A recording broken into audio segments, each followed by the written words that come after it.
5 months after the Pike County massacre, the Ohio Attorney General has now released the autopsy reports of each member of the Rhoden family. Good evening. I'm Mike Jackson. And I'm Ellie Merritt. Several media organizations have been requesting the reports since those murders, including NBC4.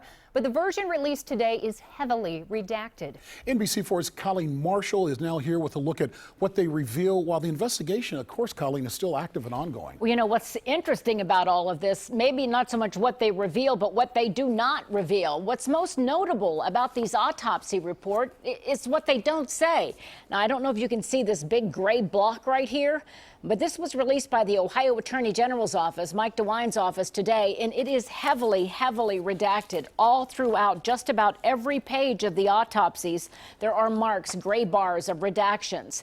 Investigators claim that releasing all of this information contained in the reports could jeopardize their ongoing investigation. Now, among the information redacted, the result of toxicology tests that would reveal whether any of the 8 victims were using alcohol or drugs or had any poison in their systems. The release came today shortly after settlement talks collapsed between DeWine and media outlets, who are now asking the Supreme Court to order the release of the entire reports with no redactions. Now, the AG's office also said today there are no new updates in the investigation into the mass murders of the Rhoden family. 7 adults and a teenage boy, all shot to death. Dana, her ex-husband Christopher, their daughter Hannah, sons Christopher Jr., Frankie's fiance Hannah Gilley, Chris Sr.'s brother Kenneth, and a cousin, Gary Rhoden. Most of the victims were shot multiple times. Confirmed in this report that most of them were shot in the head.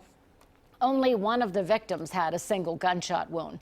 But the information, we already had most of that. So again, very little information came out today. It's all been redacted out. Ellie? Thank you, Colleen. And you can count on NBC4 for continuing coverage on the Pike County murder investigation. We will bring you the latest on air and online. You can read the autopsy report for yourself by clicking on this story on NBC4i.com.